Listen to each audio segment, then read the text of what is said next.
परम सरलम शिष्यवृन्दै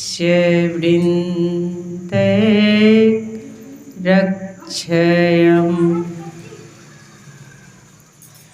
नित्यं सत्यं कमलसदृशं त्रैगुणातीतभूतं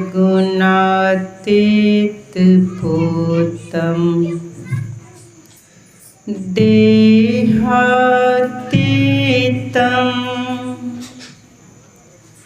अभयानोपम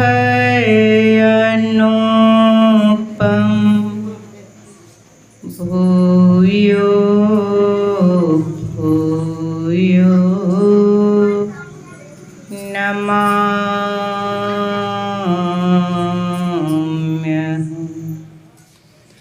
भूयो भूयो नमाम्यहम्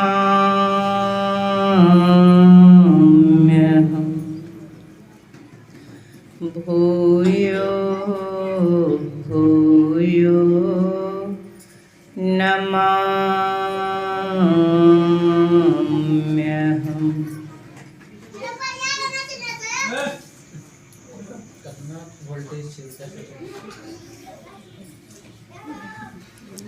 सम्माननीय साधु समाज, सत्संग प्रेमी सज्जन वृंद, धर्मशीला माताओं तथा भक्तिमती बहनों, प्यारे बच्चों,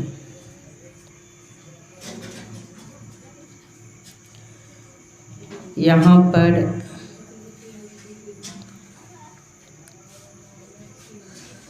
ये गृह स्वामी गृह स्वामिनी सत्संग का आयोजन रखे हैं। बहुत खुशी की बात है। किसी के यहाँ किसी तरह से भी सत्संग का आयोजन हो जाए, समझ लीजिए उस परम प्रभु परमात्मा की असीम कृपा है। नहीं तो सत्संग हो पाना बड़ी मुश्किल है। सत्संग कराना चाहेंगे, विघ्न पर विघ्न प्रकट हो जाता है। सत्संग कराने से बड़े बड़े आफत टल जाते हैं। जो सत्संग करा लेते हैं, रुका हुआ कार्य भी उसका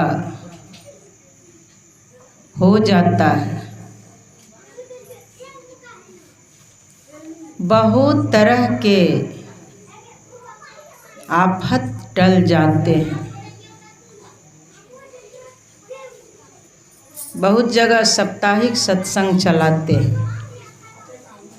मान लीजिए किसी संत को नहीं बुलाए, लेकिन समाज में भी अगर कोई विशेष पुरुष हैं जो नित्य नियमित रूप से ध्यान भजन कर रहे हैं और समाज को भी चेताते हैं, ऐसे के द्वारा भी अगर करा लेते हैं तो किसी न किसी तरह से वहाँ लाभ ही लाभ होता है।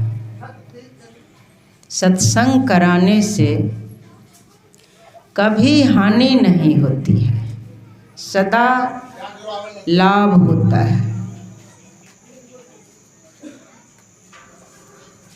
इसीलिए सत्संग कराना चाहिए। पूर्व वक्ताओं से आप लोग बहुत कुछ सुने। यहाँ से जो संत वचन सुनाई जाती है, अपने जीवन में उतारने के लिए, जो भी यहाँ से आप लोग सुने हैं, अपने आचरण में उतारने के लिए पाठ में आप लोग सुन रहे थे कि सारे ब्रह्म ज्ञानी, उसमें भगवान शिव भी हैं। ब्रह्म ज्ञानी का सभा लगा, उसमें भगवान शिव भी है, ब्रह्मा जी भी है, और सब के सब बैठे हैं और सब विचार विमर्श कर रहे हैं कि सुख कहाँ मिलता है, सुख की प्राप्ति कैसे होगी। तो सब अपने अपने मत के अनुसार सब ब्रह्मज्ञानी हैं। सब अंत में यही निष्कर्ष निकाले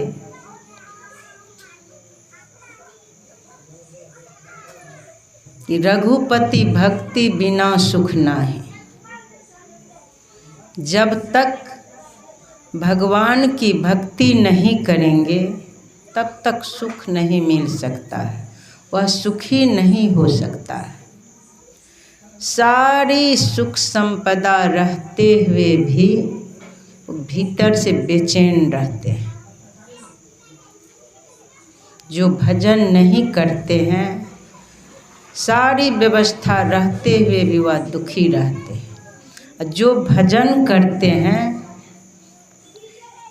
सारे सुख संपदा रहते हुए भी भीतर से वो आनंदित रहते हैं, मस्त रहते हैं।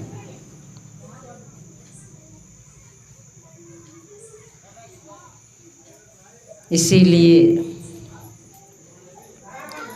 संत कहते हैं, 8 पहर जो छकी रहे मस्त आपने हाल, अब पलटू ऐसी उनसे प्रीत कर वो साहिब के लाल। कोई भी भगवान के भजन कर रहे हैं, अपना लगन उनसे लगाए हुए हैं, तो वैसे भक्त से भी अगर प्रेम रहे, उनसे प्रेम रखेंगे तो दिन प्रतिदिन आपका विकास होगा। तब समझिए वो भगवान के लाल, वो लाल है, भगवान के भक्त है, भगवान के पुत्र है।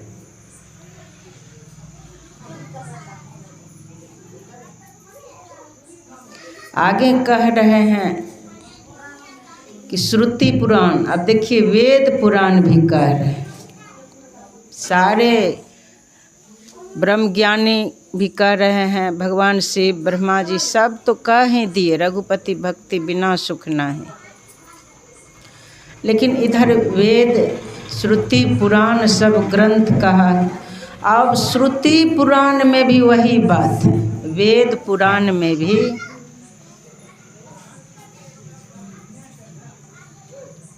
जितने सदग्रंथ हैं, वेद पुराण जितने सदग्रंथ हैं, उधर से भी यही, उस सदग्रंथ में भी यही ज्ञान है कि रघुपति भक्ति बिना सुख नाही, सुखी नहीं हो सकते। इसीलिए भगवान के भजन करना चाहिए। भगवान के भजन करने से उसका कल्याण होता है, उस जीवात्मा पर ब्रह्म ज्ञान का प्रकाश पड़ता है। अभी आप लोगों के ऊपर ब्रह्म ज्ञान का प्रकाश पड़ रहा है, आपके मन पर ब्रह्म ज्ञान का प्रकाश पड़ रहा है। कर्ण से जो संत वचन सुन रहे हैं, कर्ण की शुद्धि हो रही है। आपके बुद्धि जो है, बुद्धि पर ब्रह्म ज्ञान का प्रकाश पड़ रहा है। यही सत्संग सुनते सुनते बुद्धि जो है सुबुद्धि में बदल जाती है, मन निर्मल होने लग जाता है। आँखों से जो यहाँ का दृश्य देख रहे हैं, साधु महात्मा को देख रहे हैं, आँखों से आप अमृत पान कर रहे हैं। यहाँ जो जितने पग चल करके आए हैं,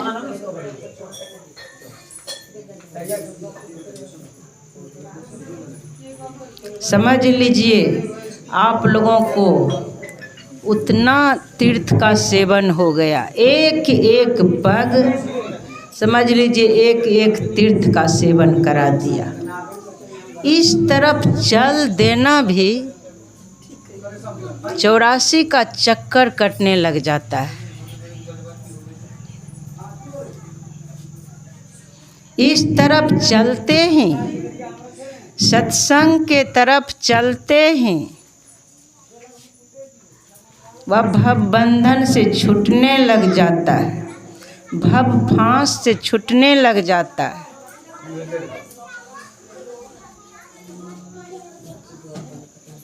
कहेंगे कि कैसे छूटता है, कहाँ छूट रहा है? लोग तो दिन रात सत्संग करते हैं, कहाँ छूट रहा है? देखिए आप लोग इस बात को सुने होंगे कि बूंद बूंद जल, घड़ा में बूंद बूंद जल जब गिरते रहता है देखेंगे धीरे धीरे वह घड़ा भर जाता है। उसी तरह से थोड़ी थोड़ी देर भी आप लोग सत्संग करते रहेंगे, समय निकाल निकाल करके सत्संग में जाते रहेंगे तो पूंजी बनेगी कि नहीं? बताइए, पूंजी बनेगी कि नहीं? बैठने की भी आदत हो जाएगी, हर तरह से आप कुशल होने लग जाएंगे, बहुत तरह के ज्ञान श्रवण करेंगे। अगर भक्त और भगवान का कथा नहीं सुनते तो लोग भगवान श्री राम को जान पाते, भगवान श्री कृष्ण को जान पाते, सत्संग की महिमा को जान पाते। तो सत्संग सुनने से ही ज्ञान होता है।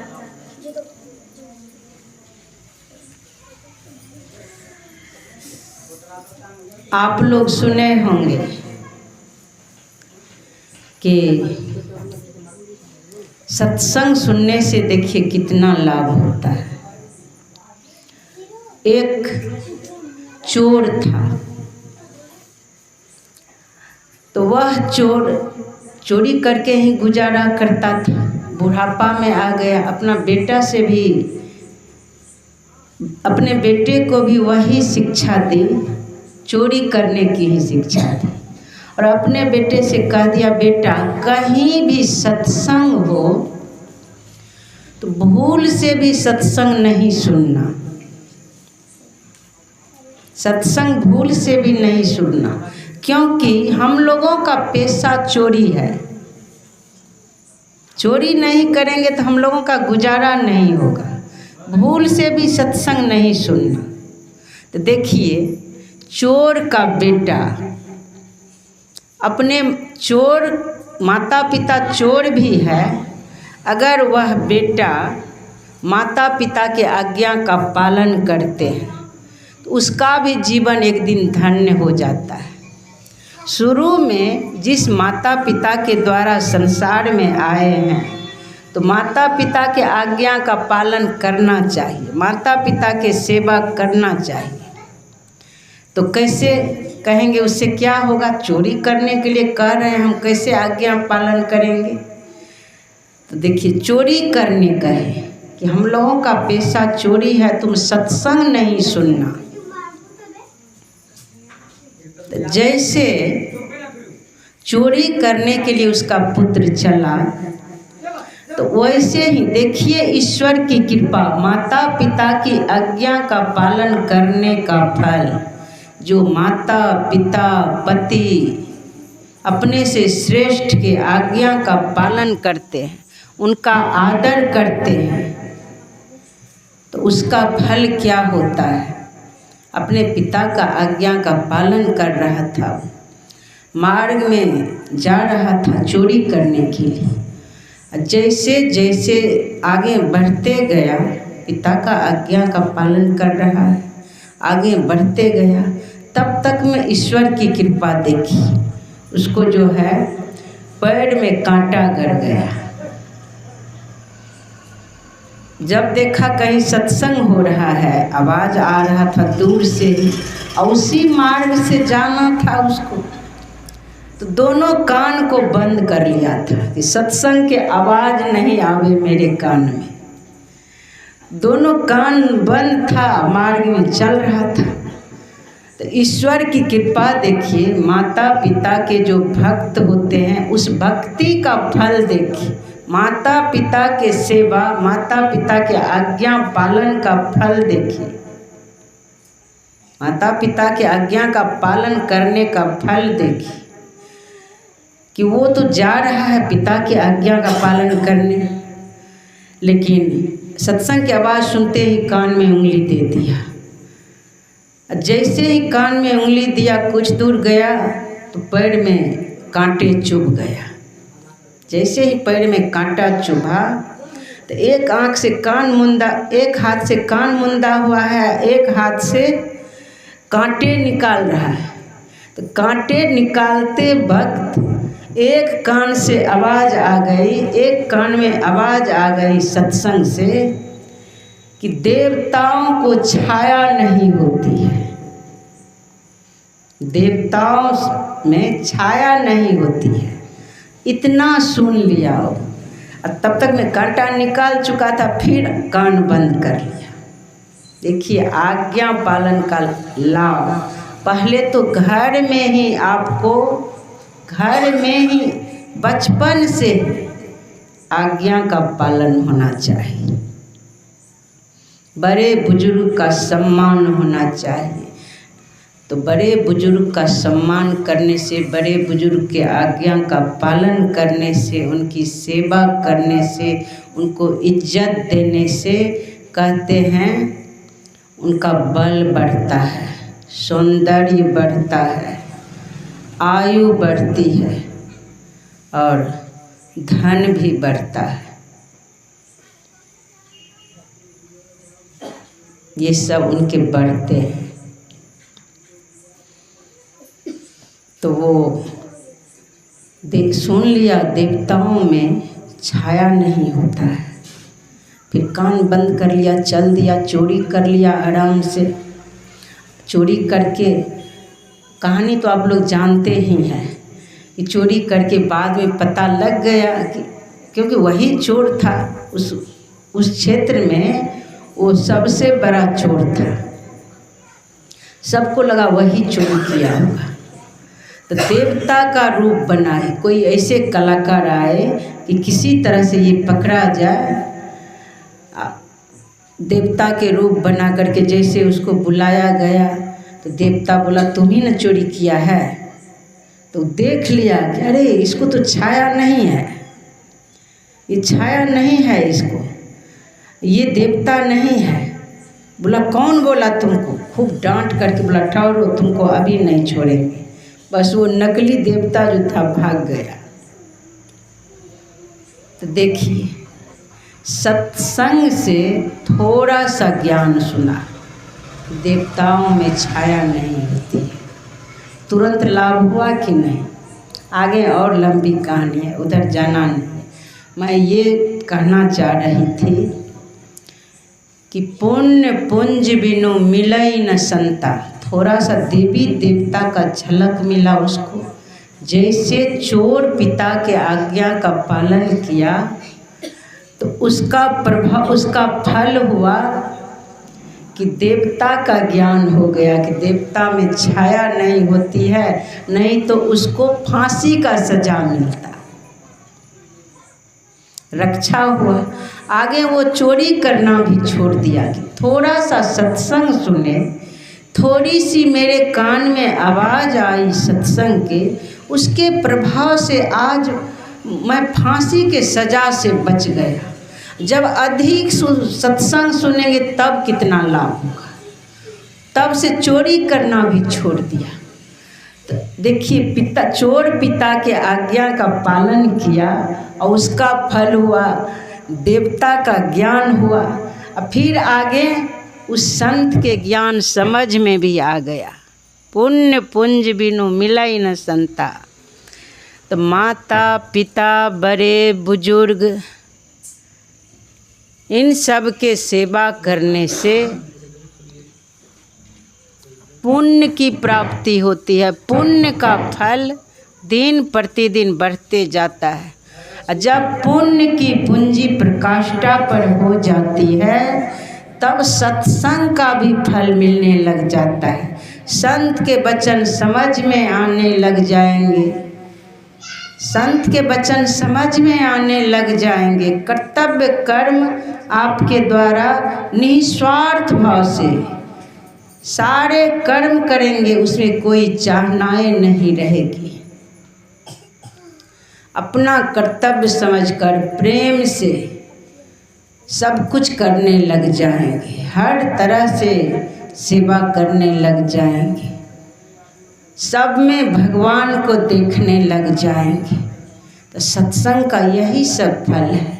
इसलिए सबको सत्संग करना चाहिए। जितने मनुष्य तन धारी हैं प्रभु भक्ति कर सकते सभी। अंतर व बाहर भक्ति कर घटपट हटाना चाहिए। भगवान शिव भी कहे रघुपति भक्ति बिना सुख ना। अब वो रघुपति है कहाँ? अब विचार कीजिए, वो भगवान है कहाँ? कहाँ पर वो मिलेंगे?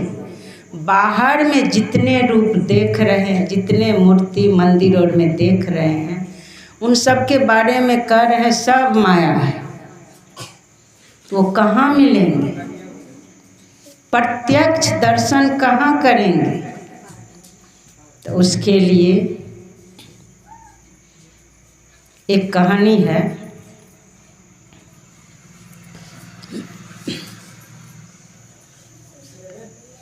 कि एक भगवान शिव के भक्त, देखिए भगवान शिव यहाँ कह रहे हैं रघुपति भक्ति बिना सुख नहीं। जब सुखी होना चाहते हो तो भजन करना पड़ेगा।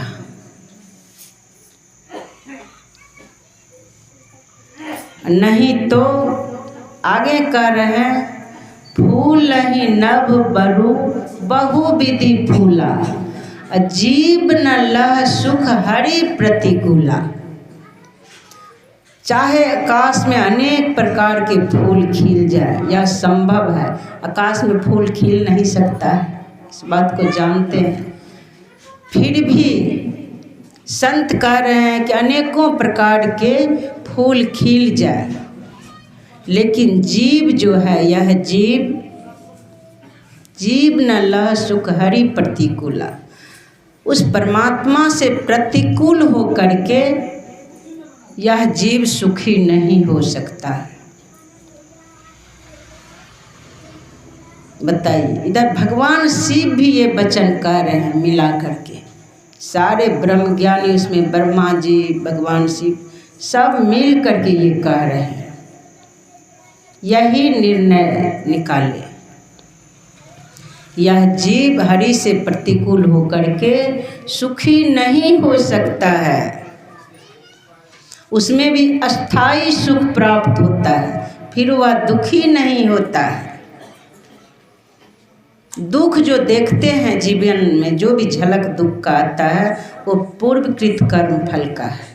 पूर्वकृत कर्म फल बीच बीच में समय समय पर प्रकट होता है, वो भी धीरे धीरे खत्म हो जाता है। लगन से भजन करने पर इसी जन्म में खत्म हो जाता है। तो आप देखिए भगवान शिव के ही एक भक्त वो बाबा धाम जाते थे। दूर से, बहुत दूर से जाते, यहाँ तो बगल में बाबा धाम है, बहुत दूर से वो आते थे कांवर लेकर के। हर साल आते थे, तो हर साल आते थे। एक दिन उनके मन में हुआ, बुढ़ापा आ गई थी, मतलब आधा उम्र हो गया था, तो उनके मन में हुआ कि साले साल आना पड़ता है, अब हमसे मुश्किल है ये सपरना, अब मुश्किल है, अब नहीं सपरेगा। क्यों नहीं एक भगवान शिव का, अब तो शिवलिंग बना करके लोग बेचता है, उस समय उस तरह के पत्थर मिलता था। तो जिस पत्थर में उजला चिन्ह रहता था तो लोग समझ लेता था कि भगवान शिव का ही प्रतीक है, इसमें भगवान शिव है। तो वो पहाड़ जंगल पहाड़ के रास्ते से जा रहा था, पूजा करके आ रहा था अपने घर के तरफ। तो रास्ते में एक उजला चिन्ह जिसमें था वो पत्थर मिल गया। तो जैसे वह पत्थर मिला बहुत खुश हुआ कि मेरे मन में आया कि अब घर में ही पूजा करेंगे, अब नहीं आ पाएंगे। भगवान शिव की दया से, भोलेनाथ की दया से यह पत्थर मिल गया है। बस उसको उठा करके झोला में भर लिया। अब पूजा करेंगे, घर में ही स्थापित करेंगे, पूजा करेंगे। फिर कुछ दूर गया तो फिर दूसरा पत्थर मिल गया उसी तरह। अब उसके मन में आया एक भगवान शिव मिला, उसको तो हम रख लिए हैं, और ये दूसरा शिव मिला, इसको कैसे छोड़ेंगे, इनको दुख होगा कि नहीं, हमको तो इस शिव को भी लेना ही पड़ेगा। बस उसको भी, उस पत्थर को भी उठा करके रख लिया। जाते रहा, मार्ग चलते रहा, रास्ते में पत्थर का ही रास्ता था। रास्ते में जितना चिन्ह वाला पत्थर मिलते गया, उठा उठा करके झोला में भरते गया। अब झोला बहुत भारी हो गया तो कांवड़ था एक तरफ लटका दिया, फिर दूसरे तरफ भी थोड़ा थोड़ा लटका दिया। अब जा रहा था, मिलते जा रहा था, वो भरते जा रहा था, पत्थर मिलते जाता था, चिन्ह वाला पत्थर मिलते जाता था, वो भरते जाता था। भरते भरते बहुत भारी हो गया, अब उसको चलना मुश्किल हो गया। देखिए यही है भ्रम, यही है संशय, यही अंधकार में रहने के कारण पता नहीं चलता है इस मानव को क्या करें क्या न करें। ये मानव हो करके भी पशुवत जीवन है, पशु की तरह क्या करे क्या नहीं करे कुछ समझ में नहीं आता है। अब वो थक करके चूर हो गया, बैठ गया। तो भगवान शिव जो है किसी रूप में प्रकट हो गए। जिनकी लोग उपासना करते हैं तो वही शिव, जो राम की उपासना करेंगे तो राम की कृपा होगी, शिव की उपासना करते हैं शिव की कृपा हो जाती है। श्री कृष्ण को आप भज रहे हैं तो श्री कृष्ण असली ज्ञान देने के लिए किसी न किसी रूप में प्रकट हो जाते हैं। गुरु महाराज की उपासना करेंगे, गुरु महाराज किसी न किसी रूप में ज्ञान दे दे करके आगे बढ़ाने लग जाते हैं। मतलब किसी न किसी तरह से उसका उत्थान करना चाहते हैं कि यह संसार घोर अंधकार में नहीं पड़ा रहे, ये अंधकार से प्रकाश की तरफ चले, ऐसी व्यवस्था होने लग जाती है। जो भगवान के भी भक्त हैं, भगवान शिव की भी भक्त हैं, तो समझ लीजिए ईश्वर की कृपा है जो शिव भक्त है। तो वही शिव प्रकट हो गए बूढ़े के रूप में। एक बूढ़े वहाँ पर आ गए, बोले क्या बात है, तुम क्यों थक करके चूर हो गया, क्या बात है, देखते हैं तुम बहुत दुखी हो। बोले क्या कहेंगे बाबा, भगवान शिव को ढोते ढोते मेरा हालत खराब हो गया, आगे बढ़ना मुश्किल है, अब शिव को ढो पाना मुश्किल हो गया। बोले अरे क्या बोल रहे हैं तुम, जो शिव पूरे संसार के भार को उठाए हुए हैं, पूरे संसार को चला रहे हैं, उसको तुम ढो रहे हो। बोले हाँ बाबा, इसमें देखिए ना दोनों में भगवान शिव भी ही भरा हुआ है। बोले दिखाओ, सारे शिव को जो उसमें चिन्ह था सबको नीचे झोला से निकाले। बोले देखो जी, शिव तो एक है, शिव एक है, इतना शिव हो नहीं सकते हैं, भगवान तो एक ही है।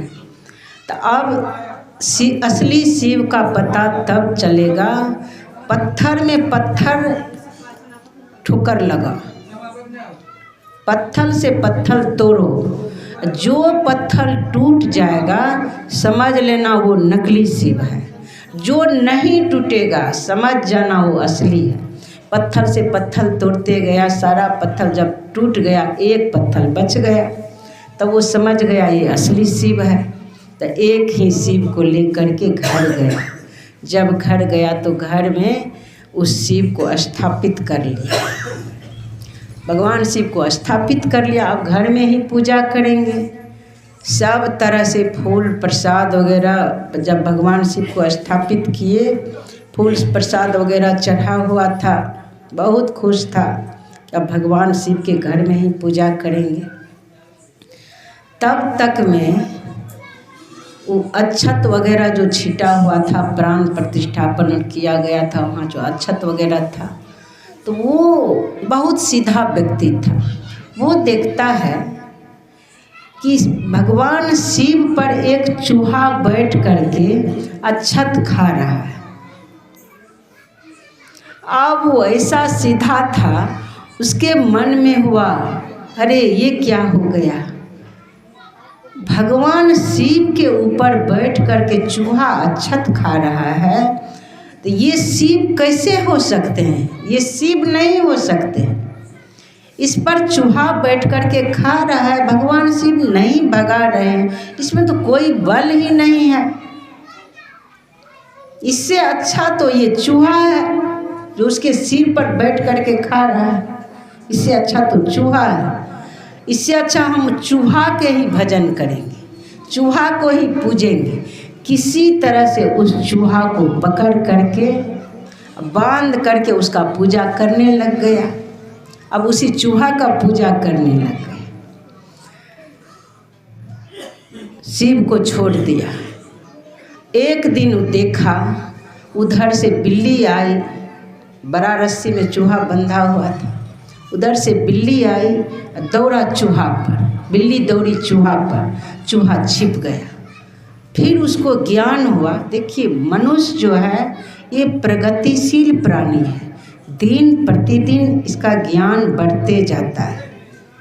जो भगवान के नाम पर किसी तरह से भजन करने लग जाएंगे तो उसके बुद्धि की विकास जो है होने लग जाती है। किसी तरह से भगवान शिव का वो भजन करने लग गया, देखिए ज्ञान जगने लग गया है। तो उसके मन में हुआ अरे चूहा को पकड़ने बिल्ली दौड़ी तो चूहा छिप गया, तो इससे पता चलता है कि इस चूहा में उतना शक्ति नहीं है, चूहा से भी अधिक शक्ति इस बिल्ली में है। तो अब हम बिल्ली भगवान को ही भजेंगे, चूहा कमज़ोर है, बिल्ली भगवान को भजेंगे। बस चूहा को भगा दिया, बिल्ली की पूजा करने लग गया। कुछ दिन बीता, तब तक में एक दिन देखता है कि उसकी पत्नी दूध चढ़ाई हुई थी, उधर से बिल्ली आई और दूध को छू दी, दूध को जूठा कर दी। जैसे जूठा बिल्ली दूध को जूठा की, वैसे ही उसकी पत्नी क्रोध में आ गई और बिल्ली की तरफ दौड़ी मारने के लिए। तो डर से बिल्ली भाग गई। तो उसके मन में आया, वो सदा विचार करते रहता था कि अरे बिल्ली भगवान के हम पूजा करने लगे तो मेरी पत्नी बिल्ली को मारने दौड़ी, बिल्ली तो डर से भाग गया,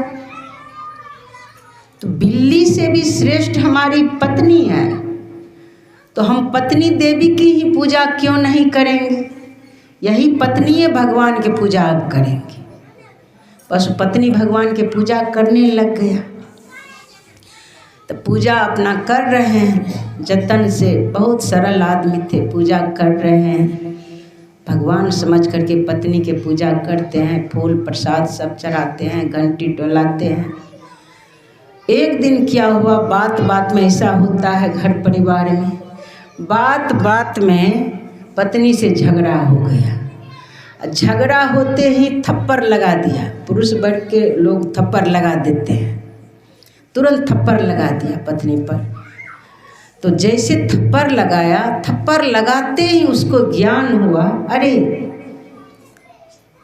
ये हम लगाए थप्पड़ इसको, इससे पता चलता है कि पत्नी से भी बलशाली हम हैं। पत्नी कमजोर है, थप्पड़ लगाए ये रोने लग गई, तो इससे भी शक्तिशाली तो हम हैं। तो हम ही भगवान हैं, हम भगवान हैं। अब ये सोच रहे हैं हम ही भगवान हैं, तो अपनी पूजा कैसे करें? हम भगवान हैं। अब देखिए संसार के तरफ जो वो भगवान के पूजा में दौड़ रहे थे, कभी बिल्ली, कभी चूहा, कभी पत्नी भगवान, अब अपने तरफ निहारे हैं, हम भगवान हैं। तो हम भगवान हैं, इसी संशय में पड़े हुए थे, हम भगवान हैं, अपनी पूजा कैसे करें? तब तक में जैसे सिमटाव में आए वैसे ही फिर भगवान शिव प्रकट हो गए। किसी रूप में, बूढ़े के रूप में भगवान शिव प्रकट हो गए, और गुरु के रूप में। किसी न किसी तरह से जो गुरु मिल जाते हैं, समझ लीजिए भगवान शिव की कृपा है।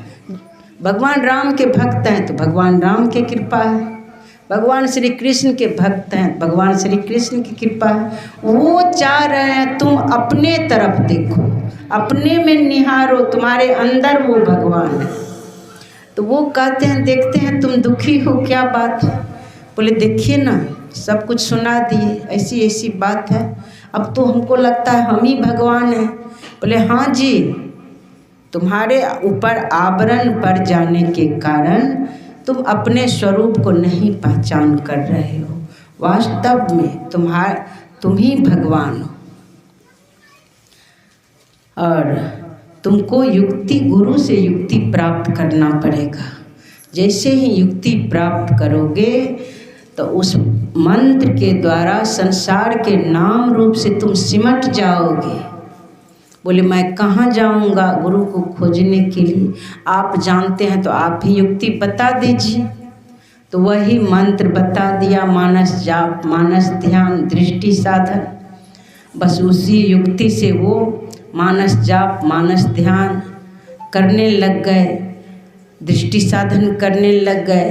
तो जो मानस जाप, मानस ध्यान करने लग जाते हैं तो संसार के नाम रूप में जो आसक्ति है, संसार के नाम रूप में जो फंसे हुए हैं, घर, दुकान, मकान, खेत, खलियान, रिश्ते, नाते, जितने सगे संबंधी में फंसे हुए हैं, सभी तरफ से अपने ख्याल को हटा करके, अपने मन को हटा करके उस मंत्र, गुरु का दिया हुआ जो मंत्र है, उस मंत्र का मन से, उस मंत्र का जाप करेंगे, मानस जाप करेंगे।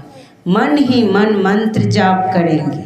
मन ही मन नहीं हो पा रहा है तो एकांत में बोल बोल करके भी कर सकते हैं। अभ्यास बनाना है, धीरे धीरे बोलिए, कीजिए।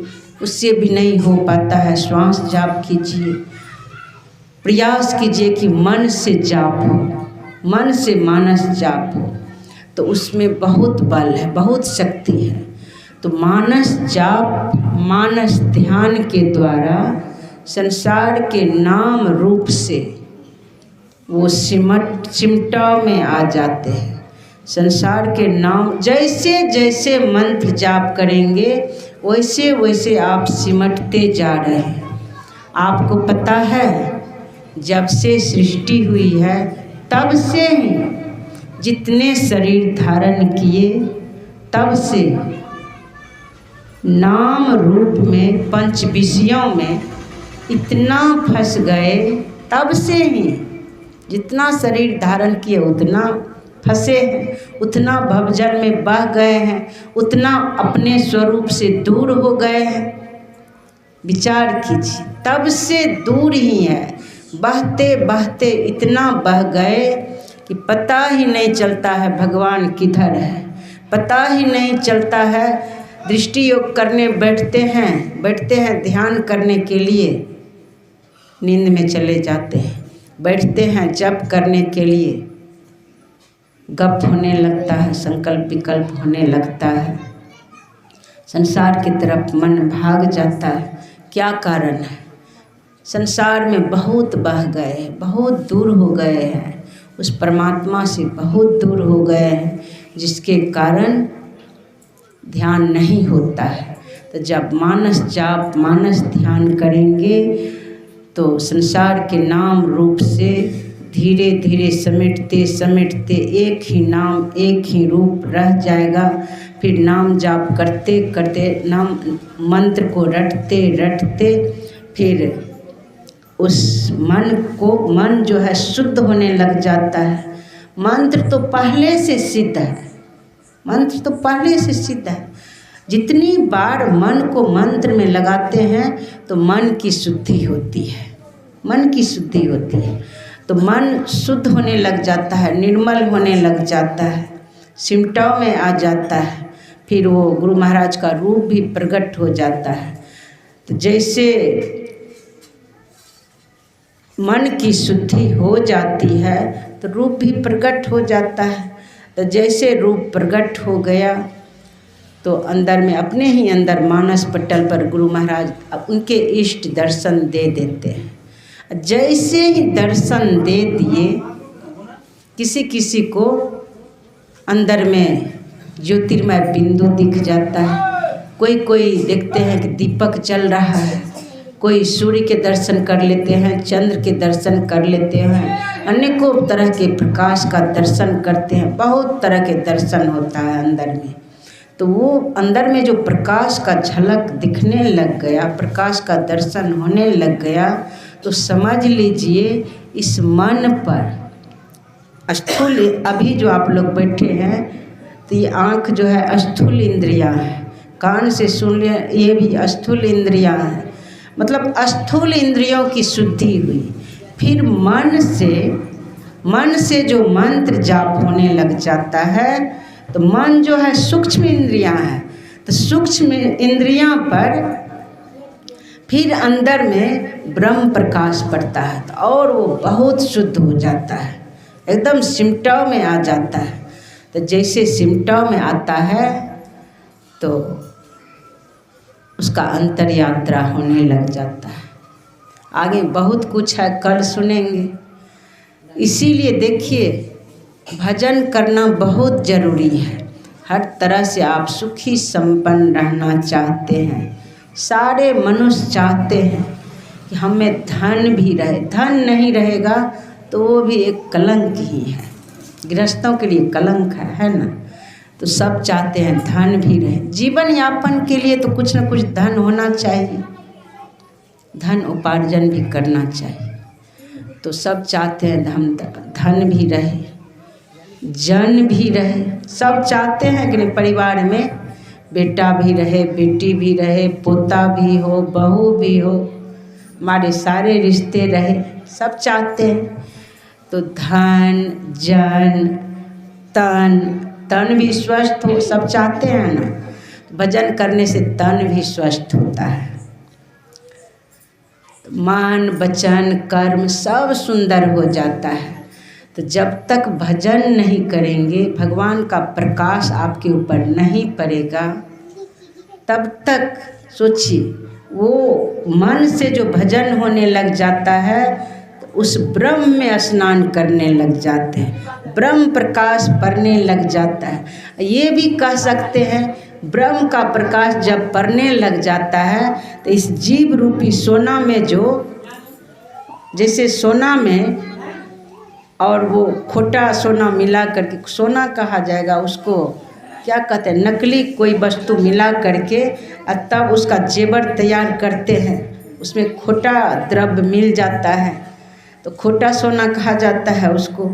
तो उसी तरह इस है तो यह जीव उसी परमात्मा के अंश, यह भी बहुत पवित्र है, लेकिन संसार विषय भोग में फंसने के कारण, विषयों में फंस जाने के कारण यह खोटा हो गया।